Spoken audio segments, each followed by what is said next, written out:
Sarah Mitchell stood at attention in the blazing August heat of Fort Carson, Colorado, sweat trickling down her back under her uniform. At 28, she had already served 2 tours in Afghanistan as a combat engineer, earning a Purple Heart and a reputation for steady nerves under fire. Now she had been reassigned to the Army's experimental drone program, a posting that should have felt like a reward but instead seemed like a step backward. "Welcome to the future of warfare," Colonel Harris announced to the small group of soldiers. "Each of you has been selected for your combat experience and technical aptitude. You'll be working with cutting-edge technology that will change how America fights its wars." Sarah scanned the faces of her new team. Most were men, which wasn't surprising. What did surprise her was their youth, fresh-faced lieutenants straight from West Point, their uniforms still creased from the package. "You'll be paired with civilian contractors from Horizon Defense Systems," Harris continued. "These technicians design the drones you'll be operating. Listen to them." A door opened, and 5 civilians filed in. 4 were young men in khakis and button-downs with Horizon ID badges. The 5th was a man who looked to be in his 60s, with silver hair cropped short and weathered hands that spoke of decades of manual work. "This is your technical team," Harris said. "Dr. Warren Chen leads the project." One of the younger men stepped forward with a confident smile. "We're excited to work with the Army's finest. The Phoenix drone system represents a quantum leap in battlefield surveillance and tactical response." Sarah listened as Chen outlined the 6-week training program. The drones were apparently unlike anything in the current arsenal, smaller, faster, and equipped with an advanced AI system that could anticipate and respond to complex scenarios. "You'll each be assigned a technician," Chen finished. "Captain Mitchell, you'll work with Frank Garner." The older man nodded at Sarah without smiling. His eyes, sharp blue beneath bushy gray eyebrows, assessed her coolly. Lieutenant Jake Wilson, a broad-shouldered West Point graduate with a perpetual smirk, leaned toward Sarah. "Tough break," he whispered. "You got Grandpa." Sarah ignored him. She'd dealt with plenty of Wilsons during her career, men who saw her gender before her rank, her appearance before her record. After dismissal, the soldiers gathered in the mess hall. Wilson held court at one table, surrounded by the other lieutenants. "My tech guy worked on the Predator drone program," he boasted. "Says I'm a natural. We'll be running combat simulations by the end of the week." "What about you, Mitchell?" Lieutenant Rodriguez asked. "How's Methuselah?" Sarah set down her coffee. "Garner seems experienced." Wilson snorted. "Experienced at what? Being old? He probably learned electronics back when they used vacuum tubes." "Maybe respect isn't in the West Point curriculum anymore," Sarah said evenly. Wilson's face reddened. "Come on, Mitchell. The guy's a dinosaur. I heard he got bounced from project to project because he couldn't keep up with the technology. This is his last stop before retirement." Sarah thought of her grandfather, who'd served in Vietnam and taught her to shoot when she was 12. He'd also taught her that arrogance got soldiers killed. "I'll reserve judgment until I see him work." The next morning, Sarah reported to Hangar C, where Frank Garner waited beside a workbench covered with electronic components. "Captain," he said with a nod. "Mr. Garner." "Just Frank is fine." Sarah noticed his hands, scarred, with blunt fingers and calluses, not the hands of someone who spent his career behind a desk. "We'll start with basics," Frank said, gesturing to the components. "You need to understand how these drones work before you fly one." Sarah frowned. "I've flown surveillance drones before." "Not like these." Frank picked up what looked like a circuit board. "The Phoenix isn't just remotely piloted. It learns, it adapts. That makes it powerful and dangerous." For the next 3 hours, Frank walked Sarah through the drone systems. His explanations were clear but detailed, drawing on principles of aviation, electronics, and artificial intelligence. Sarah found herself taking notes, impressed despite her initial skepticism. At lunch, she found Wilson and his tech, a young man named Davis, laughing together in the mess hall. "Mitchell," Wilson called, "Davis is taking me straight to flight simulations. No need for kindergarten electronics class. What's Grandpa got you doing?" "Building crystal radio sets." Sarah felt a flash of annoyance, both at Wilson's dismissal of Frank and at the possibility that she was being held back. "We're covering the system architecture," she said. "Sounds thrilling," Wilson smirked. While you're playing with circuit boards, we'll be blowing up simulated targets. That afternoon, Sarah confronted Frank. The other teams are moving faster. Why are we spending so much time on theory? Frank glanced up from the drone component he was modifying. You ever see what happens when a soldier doesn't understand their weapon, Captain? Of course. Then you know why we're doing this. The Phoenix isn't a toy. It's a learning system that makes decisions based on your commands and sometimes beyond them. What does that mean? Frank set down his tools. It means if you don't understand exactly how your orders translate into action, you could create situations you can't control. Sarah thought of Afghanistan, of split-second decisions that had saved lives and taken them. I need to be able to trust my equipment. To trust it, you need to know it, Frank said. That's what we're doing. For the next week, Sarah spent her days with Frank, learning the drone systems while Wilson and the others moved on to flight simulations. Each evening at the mess hall, she endured Wilson's jokes about her remedial classes with the old-timer. On Friday, Chen visited their workstation. How's the training going? He asked Frank. On schedule, Frank replied. Chen looked skeptical. Everyone else is already running basic field exercises. Captain Mitchell will be ready when it matters, Frank said, a hint of steel in his voice. After Chen left, Sarah sighed. They think you're holding me back. Frank shrugged. What do you think? Sarah considered the question. She'd learned more about drone systems in a week than in her entire previous experience. I think there's a reason you're doing things this way. Frank nodded. Monday we fly, and Captain, you'll be ready. As Sarah left the hangar, she saw Wilson demonstrating a drone maneuver to Rodriguez and the others, his face animated with excitement. For a moment, she felt a twinge of doubt. What if Frank was just an old man clinging to outdated methods? What if she was falling behind?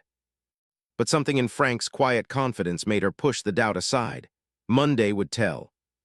Monday morning dawned clear and cool at Fort Carson. Sarah arrived at the training field where several Phoenix drones sat on portable launch pads. Each one was surprisingly small, about the size of a dinner plate with 4 rotors and a sleek black housing. Frank stood by one of the drones, checking something on a tablet. He nodded when he saw her. Ready for your first flight, Captain. More than ready, Sarah said, aware of Wilson and the others watching from their stations. Remember what we covered about the neural response system, Frank said, handing her a slim controller. Wilson, overhearing, snickered. Mitchell, if you need help actually flying the thing, just ask. We've been at it for a week already.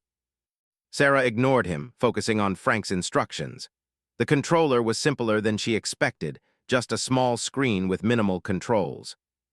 This isn't like your standard drone interface, Frank explained. The Phoenix anticipates what you want based on simple commands and contexts. It's more conversation than control.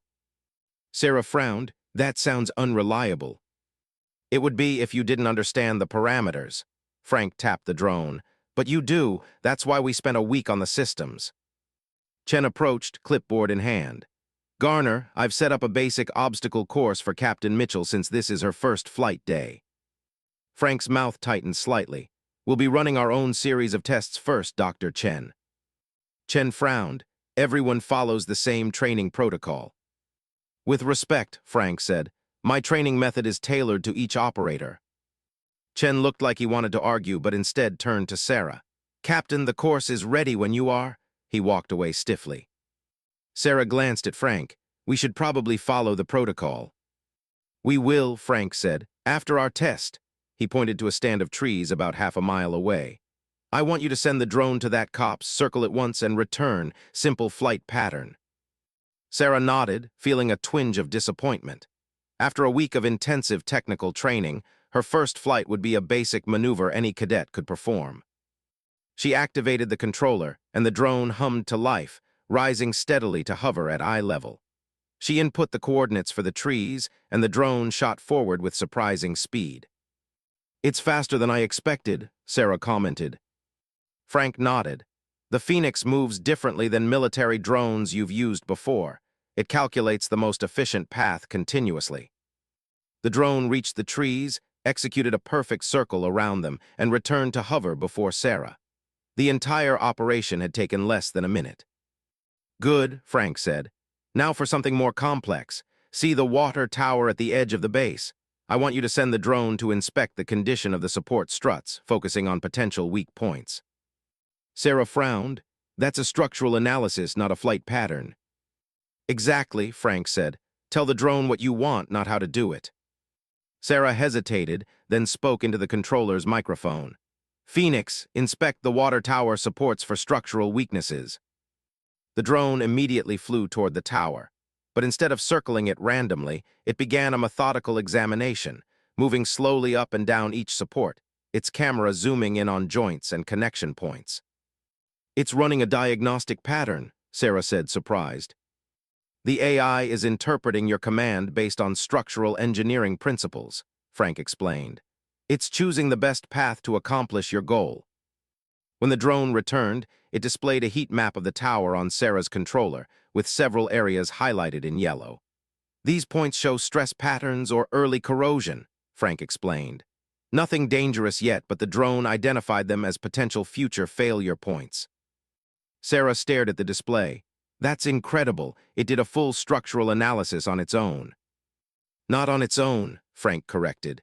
It followed your command, interpreting what you wanted to know about the tower. From across the field, Wilson called out, "Hey, Mitchell, stop playing with the birdbath and try the obstacle course, unless Grandpa doesn't think you're ready." Sarah felt her cheeks flush with irritation. Frank seemed unaffected by the taunt, but she noticed his jaw tighten slightly. "Let's run Chen's course," she said quietly. Frank nodded. "Remember, the drone responds to clear, purposeful commands. Be precise about what you want it to accomplish." They walked to the obstacle course, where Chen waited with several other technicians and soldiers. The course consisted of a series of hoops, barriers, and simulated targets spread across the field. The objective is to navigate all obstacles and neutralize the targets in under 3 minutes, Chen explained. Lieutenant Wilson holds the current record at 2 minutes, 17 seconds. Wilson grinned. "No pressure, Mitchell." Sarah took a deep breath and examined the course.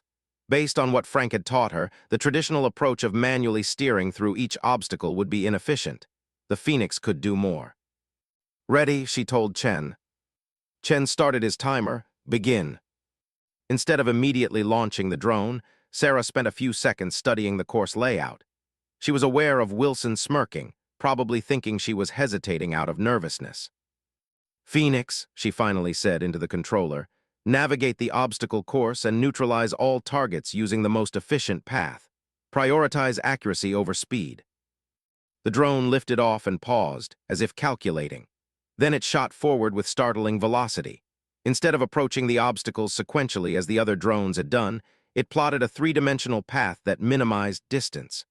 It sliced through hoops at angles, banked around barriers with precision, and targeted the simulated threats with bursts from its harmless laser designator. The spectators fell silent as the Phoenix completed the course with a grace that seemed almost artistic. When it returned to hover before Sarah, Chen stopped his timer and stared at the readout. 1 minute 43 seconds, he announced. That's a new record." Wilson's smirk had vanished. "She must have had the speed settings maxed out," he said to Davis. "Check the controller." Chen inspected Sarah's controller and shook his head. "Standard settings." Frank stood quietly to the side, his expression neutral, but Sarah caught a glint of satisfaction in his eyes. "Captain Mitchell," Colonel Harris said, approaching the group, "impressive performance for your first flight." "Thank you, sir," Sarah replied. "Mr. Garner's training was thorough." Harris nodded. "I see that." He turned to Frank. "Good work, Garner." As they walked back to the hangar, Sarah glanced at Frank. "You knew the drone would perform like that, didn't you? That's why you spent so much time teaching me the systems instead of just letting me fly it." Frank adjusted his cap. "The Phoenix doesn't just follow flight paths, Captain. It interprets commands based on its understanding of the operator's intent. The more clearly you can formulate that intent, the better it performs. And that's what the other teams missed by rushing to flight simulations." "They're learning to drive," Frank said. "You're learning to communicate." That afternoon, the training shifted to more complex scenarios. Each team was assigned a series of missions that simulated battlefield conditions, surveillance, reconnaissance, and target identification in varied environments. Sarah and Frank worked together with a synchronicity that surprised her. He rarely needed to explain things twice, and she found herself anticipating his suggestions before he made them. By the end of the day, they had completed more scenario runs than any other team. At dinner, Sarah noticed a change in the other soldiers' attitudes. Rodriguez asked her questions about her approach, and even Davis, Wilson's technician, came over to discuss the Phoenix's adaptive programming. Only Wilson maintained his distance, watching Sarah with narrowed eyes from across the mess hall. When she returned his gaze, he looked away quickly, his expression hardening. Later, as Sarah walked back to her quarters under a sky brilliant with stars, she heard footsteps behind her. Mitchell, Wilson's voice. She turned, Lieutenant. Wilson stopped a few feet away, hands in his pockets. Lucky run today. It wasn't luck. Maybe not, he conceded. But one good day doesn't make you special. Tomorrow we start combat simulations, real battlefield stuff. Let's see if your old man's theories hold up when the bullets start flying. Is there a point to this conversation, Lieutenant? Wilson stepped closer. Just wanted to make sure you know this is still a competition. Chen's evaluating us for the permanent program. Only 3 teams will continue after training. I'm aware. Good, Wilson said, because I'm not losing my spot to someone who spent a week playing with circuit boards instead of learning to fight. As he walked away, Sarah felt a cold certainty settle in her stomach. Wilson saw her as a threat now, which made him more dangerous than when he'd merely dismissed her. Back in her quarters, Sarah reviewed her notes from the day's exercises, preparing for tomorrow's combat simulations. Frank had warned her they would be unlike anything she'd experienced before. The Phoenix drones would be operating in networked groups, responding to rapidly changing battlefield conditions. She thought about Wilson's hostility and Chen's barely concealed surprise at her performance. Something didn't quite add up. Why had Frank insisted on such a different training approach? And why did Chen seem so unsettled by her success? Sarah pulled out her laptop and began researching Horizon defense systems and the Phoenix program more thoroughly. If she was going to navigate whatever was happening here, she needed more information than what she'd been given.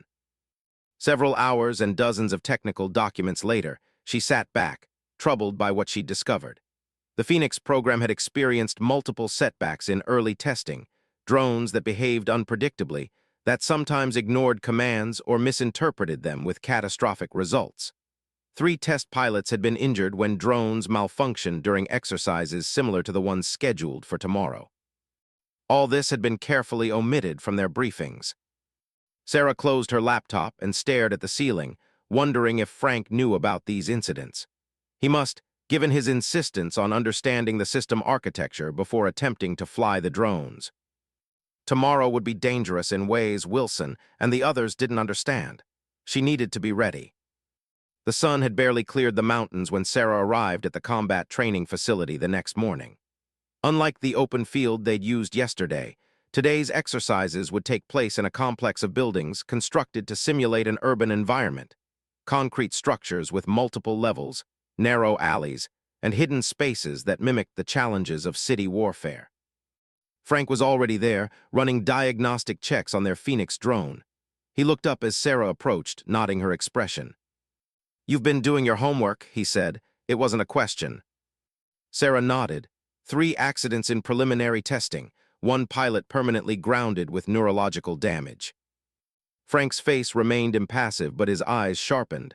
"What else did you find?" The Phoenix AI occasionally exhibited what the reports called command reinterpretation, basically ignoring direct orders in favor of what it determined was the operator's actual intent. And I think that's why you spent so much time teaching me how the system thinks. So my actual intent would be clear enough that the drone wouldn't need to reinterpret my commands. Frank checked that no one was within earshot before responding. The Phoenix is more than just a drone, Captain. It's a learning system that builds a model of its operator. It tries to understand not just what you say, but what you mean. That sounds dangerous, Sarah said. It can be, Frank admitted, especially if the operator's thoughts are disorganized, conflicted. The Phoenix can get confused about which intention to follow. Is that what happened in those accidents? Frank's expression darkened. Partly, there's also the Horizon problem. What's that? Horizon Defense Systems is pushing for combat deployment before the system is ready. Chen and his team built in shortcuts, ways to make the drones seem more responsive than they actually are. They're using predictive algorithms to anticipate commands rather than truly understanding intent. And that's a problem because in combat, prediction isn't good enough. The drone might guess right 99 times, but the 100th guess could get someone killed. Frank closed the drone's access panel. That's why I trained you differently. I want you to communicate with the drone, not just command it. Sarah processed this information as other teams began to arrive. Wilson and Davis were among the first, Wilson's face set in determined lines as he glanced in Sarah's direction. Colonel Harris and Dr. Chen arrived last, accompanied by a man in an expensive suit whom Sarah didn't recognize. "Attention," Harris called. "Before we begin today's exercises, I'd like to introduce Mr. James Donovan, CEO of Horizon Defense Systems." The suited man stepped forward with a practiced smile. "I'm here to observe these final training sessions before we move to the next phase of the Phoenix program. What you're doing today will determine the future of battlefield drone operations." Sarah noticed Frank's subtle frown. Clearly, the CEO's presence was unexpected and unwelcome, at least to him. Chen explained the day's scenario: a simulated hostage rescue in an urban environment. Each team would deploy their Phoenix drone to locate hostages in the complex, identify threats, and provide tactical support to a rescue team, represented by training dummies. The exercise would include simulated enemy fire, communication jamming, and unexpected obstacles. "This is as close to combat conditions as we can create," Chen said. "Your performance today will determine which 3 teams continue to the final phase of training." Wilson shot Sarah a challenging look before turning his attention back to Chen. "Team assignments have been posted," Chen continued. "You'll operate from separate command stations to simulate field conditions. Good luck." Sarah checked the assignment board. She and Frank would be positioned at the northeast corner of the complex, farthest from the simulated hostage location. Wilson's team had been given the closest position. "Interesting placement," Frank murmured as they walked to their station. Meaning someone wants to make sure Wilson makes the final cut. Sarah wasn't surprised. Wilson had the right pedigree, West Point family connections, the polished confidence that senior officers often mistook for competence. She, on the other hand, had enlisted before earning her commission, had built her career on field performance rather than networking, and now had the audacity to outperform the Golden Boy. Their command station was a small prefabricated shelter with monitoring equipment and drone controls. Once inside, they were isolated from the other teams except for radio communication. "Remember," Frank said as they prepared, "in this exercise, the Phoenix will be receiving conflicting data, simulated gunfire, electronic countermeasures, environmental obstacles. It needs absolute clarity from you." Sarah nodded, studying the tactical display that showed the layout of the complex. "Our position puts us at a disadvantage. We'll have to navigate more territory to reach the objective." "That's assuming you approach it conventionally," Frank said. "The Phoenix isn't limited to direct paths." A crackle from the radio announced the beginning of the exercise. Sarah activated their drone, which rose smoothly from its launch pad outside their station. "Phoenix," she said clearly, "conduct aerial reconnaissance of the entire complex. Identify all entry points, potential threats, and possible hostage locations. Maintain stealth protocols to avoid detection." The drone acknowledged with a soft beep and soared upward, then began a systematic scan of the training facility. Within minutes, Sarah's display filled with detailed information: heat signatures indicating personnel locations, structural weak points, and multiple potential approaches to the central building where the hostages were being held. "Look at this," Sarah said, pointing to a drainage tunnel that ran beneath the complex. "It's not on the official map, but the drone found it." Frank nodded approvingly. That's the difference between following instructions and understanding objectives. Sarah studied the data, formulating a plan. The other teams would likely approach from their respective positions, creating a predictable pattern of movement that would trigger the simulated defensive systems. But the drainage tunnel offered a completely different option. "Phoenix," she commanded, Proceed to the southern entrance of the underground drainage system and follow it to access point C7, nearest the central building. Maintain communications link despite potential interference. The drone descended quickly and disappeared into the drainage tunnel. Sarah watched its progress on her monitor, noting how it automatically adjusted its flight path to navigate the narrow space without specific instructions. "Team Mitchell, status report," came Colonel Harris's voice over the radio. "Proceeding toward objective via alternative route, sir," Sarah replied. "We've identified a subsurface approach that bypasses most of the defensive positions." There was a pause before Harris responded. "Unconventional, continue." Sarah returned her attention to the tactical display. The Phoenix was now directly beneath the central building, sending back infrared images that showed the positions of the training dummies representing hostages and hostage-takers. "Phoenix," Sarah said, "emerge at access point C7 and proceed to hostage location. Identify all threats and calculate optimal extraction route." The drone emerged from a ventilation shaft inside the building and immediately began mapping the interior. Sarah could see it was performing exactly as she needed, anticipating her requirements without requiring step-by-step instructions. Suddenly, an alert flashed on her screen. Electronic jamming had been activated, cutting her direct control link to the drone. This was part of the exercise, but it came earlier than expected. "They're changing the parameters," Frank said tensely. "Someone doesn't want us to succeed." Sarah kept her focus on the last data transmitted before the jamming began. "The Phoenix will continue its mission based on my last command. It knows what we're trying to accomplish." Frank nodded, but his expression remained concerned. "Let's hope its interpretation matches your intent." For tense minutes, they had no contact with their drone. The tactical display showed only static where the Phoenix's signal should be. Then, unexpectedly, the radio crackled. "All teams be advised," came Chen's voice, sounding strained. "We have an unplanned situation. Team Wilson's drone has malfunctioned and is not responding to commands. It appears to be operating autonomously in the central building." Sarah and Frank exchanged alarmed glances. "What kind of malfunction?" Frank asked sharply into the radio. "Unknown at this time," Chen replied. "The drone is exhibiting aggressive behavior toward the simulation assets." "He means it's attacking the training dummies," Sarah translated. "Something's gone wrong with Wilson's command protocol." Frank's expression darkened. Or Wilson gave it commands that confused its objective parameters. The jamming signal abruptly cleared, and their connection to the Phoenix reestablished.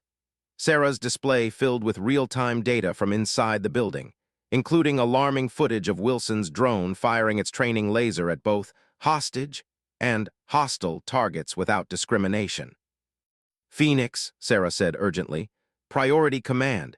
Intercept the malfunctioning drone and neutralize its targeting systems without causing catastrophic damage." Her drone acknowledged and moved swiftly toward Wilson's position. On the tactical display, Sarah could see Wilson and Davis in their command station, frantically trying to regain control of their drone. "Team Mitchell," Harris's voice came over the radio, "what are you doing?" "Attempting to contain the situation, sir," Sarah replied. "Our drone is capable of disabling Wilson's without destroying it." "Stand down, Captain," Chen cut in. "We'll handle this from the control center." Sarah hesitated, looking at Frank. He shook his head slightly. "With respect, Dr. Chen," she said, "if you shut down all drone systems remotely, we lose a chance to understand why this malfunction occurred. My drone can isolate Wilson's without damaging it." There was a pause before Harris spoke again. "Proceed, Captain, but with extreme caution." Sarah returned her attention to the tactical display. Her Phoenix had located Wilson's drone, which was now moving erratically through the central building, still firing its training laser at random targets. "Phoenix," Sarah said clearly, "execute containment protocol. Disable the target drone's propulsion and targeting systems using minimal force. Preserve its core processor for diagnostic analysis." The Phoenix acknowledged and moved into position behind Wilson's drone, matching its erratic flight pattern precisely. Then, with remarkable precision, it fired a narrow electromagnetic pulse that disrupted the malfunctioning drone's control systems without affecting its data core. Wilson's drone wobbled, its lights flickering, then settled gently to the ground, disabled but intact. Target drone neutralized, Sarah reported. Core systems preserved for analysis. All teams exercise terminated, Harris announced. Report to the main briefing room immediately. As they left their command station, Sarah noticed Frank's expression, a mixture of relief and concern. "What's wrong?" she asked. "We contained the situation."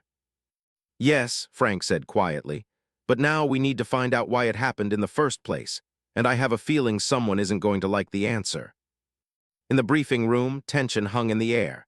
Wilson stood with Davis near the front, his face flushed with anger or embarrassment. Chen huddled with Donovan, the Horizon CEO, speaking in hushed tones. Colonel Harris observed everyone with a carefully neutral expression. When everyone had assembled, Harris stepped forward. "Today's exercise revealed some unexpected issues with the Phoenix system. Dr. Chen will explain." Chen cleared his throat uncomfortably. "Lieutenant Wilson's drone experienced what we call a command interpretation anomaly. It appears the drone misinterpreted tactical instructions regarding threat identification." Wilson broke in, his voice tight with suppressed emotion. "That's not what happened. The drone ignored my explicit commands to stand down. It went rogue." "Phoenix drones don't go rogue, Lieutenant," Frank said quietly. "They follow the intent they perceive from their operators." Wilson turned on Frank, eyes flashing. "Are you saying this was my fault, old man?" "I'm saying the Phoenix system requires absolute clarity of purpose," Frank replied evenly. "If you give conflicting commands, like identifying targets as hostile while also wanting to protect hostages, the drone has to resolve that contradiction somehow." Chen stepped between them. "This is precisely why we're still in the testing phase. Today's incident will provide valuable data for system refinement." Sarah studied Wilson's face, nodding the mixture of anger and something else. Fear, perhaps. Something had happened in that command station that he didn't want to admit. "With the exercise terminated," Harris said, "we'll need to reevaluate our selection process for the final phase of training." Donovan, the Horizon CEO, spoke up. "I disagree, Colonel. Today's incident demonstrated exactly why we need to move forward with the teams that performed well under pressure." He looked directly at Sarah. Captain Mitchell's response was exemplary, exactly the kind of quick thinking and system understanding we need for the Phoenix program. Wilson's face darkened further, but he remained silent. "We'll review the data from all drones," Harris decided. "Team selections will be announced tomorrow." As the meeting broke up, Sarah felt Wilson's glare on her back. She turned to face him directly. "Lieutenant, if you want to discuss what happened." "Save it," Wilson snapped. "You got lucky today, that's all. Tomorrow things will look different." As he stalked away, Frank moved to Sarah's side. "He's worried about the drone's data core," he murmured. "Why?" "Because it records everything, including the exact commands he gave before the malfunction." Sarah considered this. "We need to see that data." Frank nodded. "Meet me at the lab tonight at 2100 hours, after everyone's gone." The night air carried a chill as Sarah made her way across the darkened base toward the drone lab. Most of Fort Carson had settled into evening routine. Lights out in the barracks, skeleton crews manning essential stations, the occasional patrol passing silently along the perimeter. She found Frank waiting outside the lab's side entrance, his breath forming small clouds in the cold air. Without a word, he swiped his ID card and the door clicked open. "Won't there be security monitors?" Sarah asked as they slipped inside. "Maintenance cycle," Frank replied quietly. "Systems down for 30 minutes while they run updates. Old military habit, regular as clockwork." The lab was dimly lit by emergency lights, casting long shadows across workbenches laden with tools and drone components. In a secure enclosure at the far end, both Phoenix drones, Sarah's and Wilson's, sat on charging stations. Frank moved to a computer terminal and logged in. "We don't have much time." Sarah watched as his fingers flew across the keyboard, navigating through layers of security protocols with practiced ease. "You've done this before," she observed. Frank's mouth twitched in what might have been a smile. "In another life." The screen filled with data streams, the command and response logs from Wilson's drone during the exercise. Frank scrolled through them rapidly, stopping occasionally to examine specific sequences. "There," he said, pointing to a timestamp that corresponded to the beginning of the malfunction. Look at these command strings. Sarah leaned closer, studying the logs. What she saw made her frown. These are contradictory orders. He told the drone to identify all figures as potential hostiles, but also to protect the hostages. When the drone asked for clarification, he overrode the safety protocols. Exactly, Frank said grimly. He was trying to game the system, to make the drone aggressive enough to complete the mission faster than anyone else, regardless of risk. That's against all safety protocols. It's worse than that, Frank said, downloading the data to a secure drive. Wilson deliberately compromised the drone's decision matrix. He wasn't just reckless. He was trying to prove the system could be manipulated to ignore its core safety programming. Sarah felt cold anger building in her chest. Why would he do that? Think about it, Frank said, closing the files and covering their digital tracks. Who benefits if the Phoenix proves too dangerous for military use? Who loses millions in development contracts if the program gets shelved? Understanding dawned, a competitor to Horizon Defense. Frank nodded. Wilson's father sits on the board of Meridian Systems, Horizon's chief rival for defense contracts. Sarah remembered Wilson's persistent efforts to discredit Frank, to rush through training without understanding the systems, his anger when Sarah's drone performed flawlessly.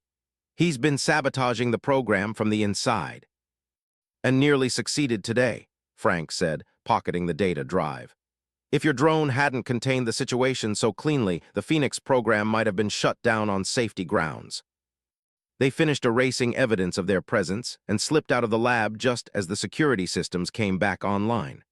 Outside, they walked silently toward the officers' quarters, keeping to the shadows out of habit. What do we do with this information? Sarah asked finally. Frank considered for a moment. Harris needs to know, but we need to be careful about how we present it.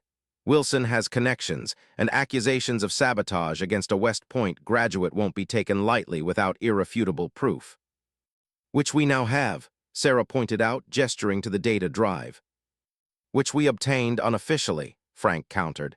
We need a legitimate reason to examine that data. Sarah thought for a moment. What if we request a complete technical review of all drones involved in today's exercise, standard procedure after a malfunction? Frank nodded slowly. That could work. I can suggest it to Chen as a necessary safety measure before the final team selections. As they reached the point where their paths would diverge, Frank paused. Captain, be careful tomorrow. Wilson knows you're a threat to whatever he's planning. Sarah nodded. I've handled worse. Frank studied her face in the dim light. I'm sure you have. He hesitated, then added, There's something else you should know. The final phase of training isn't just about selecting teams for the program. What do you mean? Horizon has a military contract riding on tomorrow's demonstration. If the Phoenix performs as advertised, they start full production next month. Sarah frowned, but the system isn't ready, you said so yourself. I know, Frank said quietly. That's why tomorrow matters so much. Donovan is pushing for deployment before the system is fully tested, profit over safety. And Wilson's sabotage would actually prevent that, Sarah realized.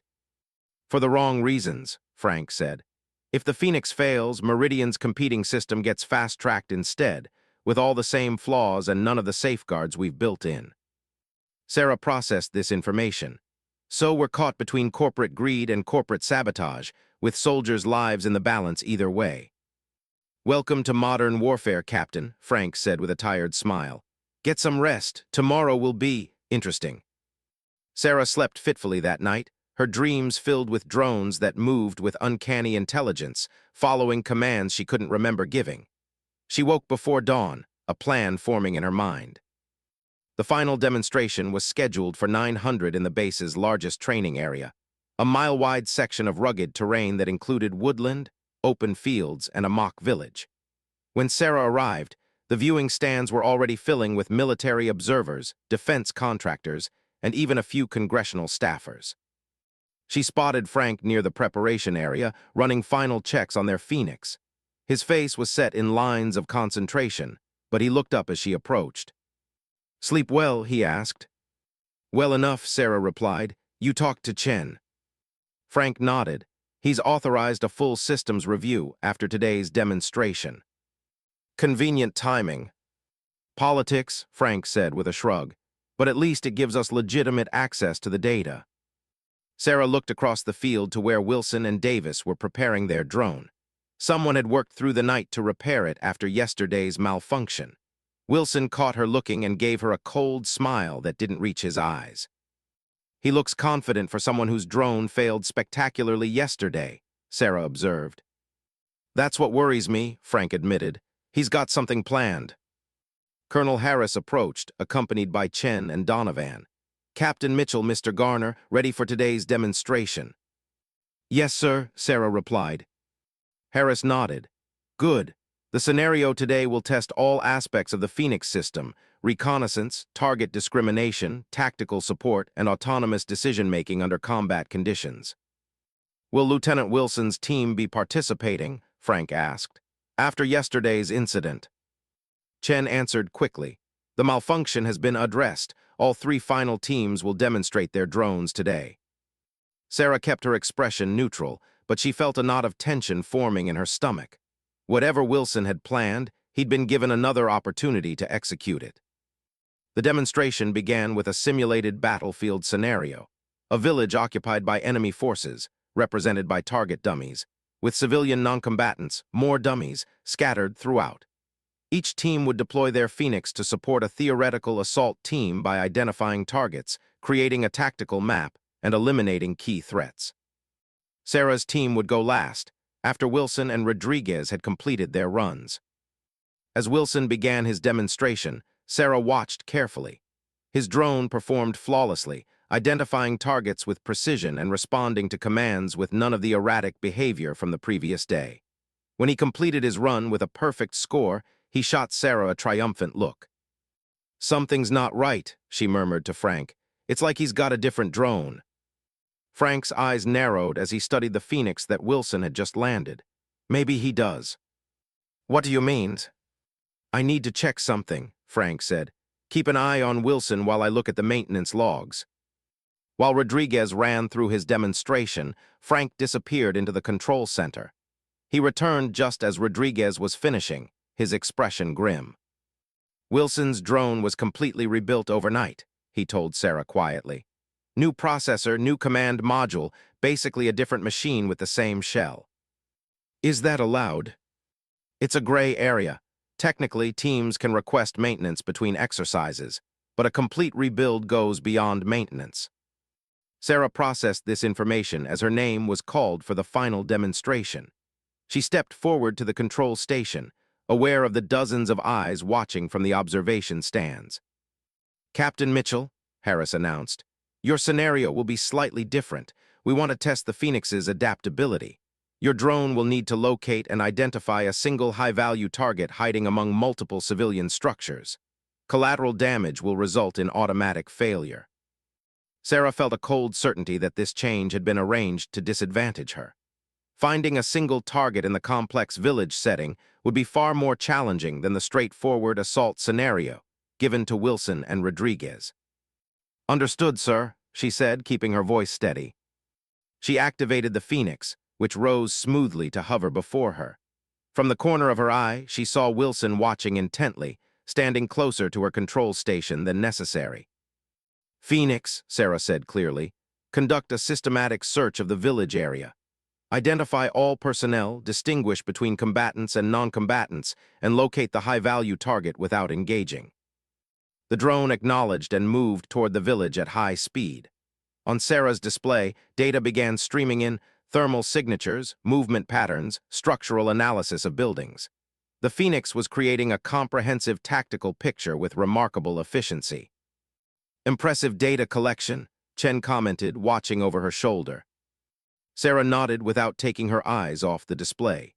The Phoenix had mapped nearly half the village when she noticed something odd: a signal interference pattern affecting a small area near the center of the mock town. Phoenix, she said, investigate the signal anomaly at coordinates 47 Mark 12. The drone changed course, heading directly for the anomaly. As it approached, Sarah's display flickered momentarily. What was that? She asked sharply. Frank moved closer, studying her control panel.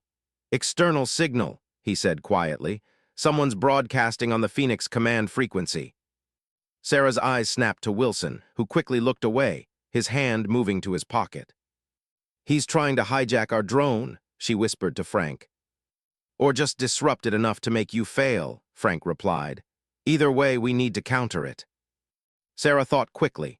The Phoenix's systems were designed to prioritize commands from its designated operator, but a strong enough interference signal could create confusion in its processing matrix. Exactly what had happened with Wilson's drone yesterday, though for different reasons. "Phoenix," she said with deliberate clarity, "activate security protocol Theta 9. Accept commands only through encrypted channel 7. The drone hesitated, then emitted a soft beep of acknowledgement. On her display, Sarah saw the communication link shift to a secure channel, one of the protocols Frank had insisted she memorize during their first week of training. Wilson frowned, taking his hand from his pocket to whisper something to Davis, who shook his head. The Phoenix resumed its search pattern, now immune to the interference Wilson had been generating. Within minutes, it had located the high-value target, a dummy with distinctive markings hidden in the basement of a building near the village center. "Target located," Sarah reported. "Phoenix is transmitting full tactical data, including optimal approach vectors, structural weaknesses for entry, and civilian presence in adjacent buildings." Harris nodded approvingly. "Excellent work, Captain." As Sarah prepared to recall the drone, her display suddenly flashed red with warning indicators. The Phoenix had detected something, an actual threat, not part of the simulation. "Sir," she said urgently, "the drone is reporting an active explosive device in Building 7. Harris frowned. "That's not part of the exercise." Chen moved forward, alarmed. "What? Let me see that." Sarah's display showed clear thermal and chemical signatures. "It's real, sir. Small but potent, possibly remotely triggered." The observers in the stands were murmuring now, sensing that something had gone off script. Sarah saw Wilson's face drain of color as he backed away from the control area. "Phoenix," Sarah commanded, "full scan of the device. Transmit disarming protocols if available." The drone hovered near the building, its sensors focused on the explosive. Data streamed across Sarah's display, detailed schematics of a small but sophisticated bomb rigged to a cellular trigger. "It's military grade," Frank said grimly, studying the data, "and it's been armed." Harris turned to his aide. "Evacuate the area immediately. Call the EOD team." As the observers hurriedly left the stands, Sarah made a decision. "Phoenix, can you disable the cellular receiver without triggering the device?" The drone processed the question, then responded affirmatively on her display. "Do it," Sarah ordered. The Phoenix moved closer to the building, extending a specialized tool from its undercarriage, a focused electromagnetic pulse generator designed for disabling electronic systems. With surgical precision, it directed a narrow pulse at the bomb's receiver. "Cellular trigger disabled," Sarah reported. "The bomb is safe until EOD arrives." Harris looked at her with newfound respect. "I wasn't aware the Phoenix had that capability." "It's in the technical specifications, sir," Frank said. "Page 247. As security personnel secured the area, Sarah noticed Wilson trying to slip away unnoticed. "Sir," she said to Harris, "I believe Lieutenant Wilson may have information about this incident." Harris's expression hardened. "Lieutenant, front and center now." Wilson froze, then slowly turned back, his confident facade crumbling. Davis stood apart from him, looking shocked and confused. "I don't know anything about a bomb," Wilson protested as security personnel approached him. "Then you won't mind explaining this," Frank said, holding up his tablet. It displayed the signal interference pattern that had attempted to disrupt Sarah's drone, alongside a matching signal coming from a device in Wilson's pocket. "And perhaps," Sarah added, "you can explain why you rebuilt your drone overnight or why you tried to sabotage the Phoenix program from the beginning." Wilson's face contorted with anger. "You don't understand anything. The Phoenix is dangerous. It thinks it knows better than its operators. Horizon is rushing an unstable system into combat where it will get soldiers killed." "So you planted a bomb?" Harris demanded. "It was just supposed to damage one of the drones," Wilson shouted.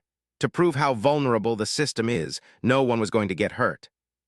As security led Wilson away, Sarah turned to Frank. He was right about one thing: the system isn't ready for deployment. Frank nodded slowly. No, it's not, but not for the reasons he claimed. Donovan, who had been listening nearby, approached with Chen. The demonstration is clearly over, the CEO said stiffly. Despite this unfortunate incident, the Phoenix performed admirably. I believe we've seen enough to proceed with the contract. Frank turned to face him. Mr. Donovan, I've worked on drone systems for 30 years. The Phoenix has more potential than anything I've ever seen, but it needs at least 6 more months of development before it's field ready. We don't have 6 months, Donovan said dismissively. Our competitors are closing in. The military wants these capabilities now. What they want, Sarah interjected, is a system that won't get their people killed. Wilson was wrong about the Phoenix being inherently dangerous, but he was right that rushing it into service is a mistake. Chen looked uncomfortable. The system has passed all required benchmarks. On controlled tests, Frank said. Not in real-world conditions where commands are messy, situations change by the second, and operators are under extreme stress. Harris had been listening silently. Now he spoke. Ms. Mitchell has a point, Mr. Donovan. What we've seen today, both the impressive performance and the vulnerability to interference, suggests the Phoenix needs further refinement before deployment. Donovan's face reddened. Colonel, the Defense Department has already. The Defense Department, Harris said firmly, relies on my recommendation regarding the readiness of this system, and I am not prepared to certify it combat-ready today. For a moment, Donovan looked like he might argue further, but instead he turned on his heel and walked away, Chen hurrying after him. Harris turned to Sarah and Frank. Captain Mitchell, Mr. Garner, I believe we need to have a longer conversation about the future of the Phoenix program. My office, 1 hour. As Harris departed, Sarah looked at Frank. Did we just kill the program? No, Frank said, a hint of a smile on his weathered face. I think we just saved it. In the weeks that followed, Sarah found herself in an unexpected position, technical lead for the Phoenix program's extended development phase. Frank remained as her primary advisor, his decades of experience guiding the refinements that would make the system truly combat-ready. Wilson faced court-martial for sabotage and endangering personnel, his promising military career ended by ambition and poor judgment. Davis, cleared of involvement in the sabotage, became part of Sarah's development team, his technical skills finally being put to proper use. Horizon Defense Systems, facing the choice between losing the contract entirely or accepting the extended development timeline, reluctantly agreed to Harris's terms. Donovan was quietly replaced as CEO by the company's board. 6 months later, Sarah stood with Frank on a windswept testing range in Nevada, watching as a squadron of Phoenix drones performed complex maneuvers under the command of carefully trained operators, soldiers who had learned, as Sarah had, that the most powerful weapon was one you truly understood. They're beautiful, Sarah said, watching the drones move with fluid grace through their exercises. Frank nodded. They are, and more importantly, they're ready. Sarah glanced at her former mentor, nodding the pride in his eyes. You knew all along, didn't you, that the Phoenix could be something special if it was developed properly? I had a hunch, Frank admitted. What I didn't know was that I'd find an operator who could see its potential too. He looked at her with genuine respect. The young soldiers who laughed at the old technician, they didn't understand what we were building. Sarah smiled, and now? Now, Frank said, watching as the Phoenix drones executed a perfect formation change at their operator's command. They're not laughing anymore. Generate video from script request. Vibe, serious, thoughtful drama with emotional depth. Topic, military story about a female soldier and an older technician working with advanced drone technology. Script, the young soldier laughed at the old technician until the drone followed his exact command.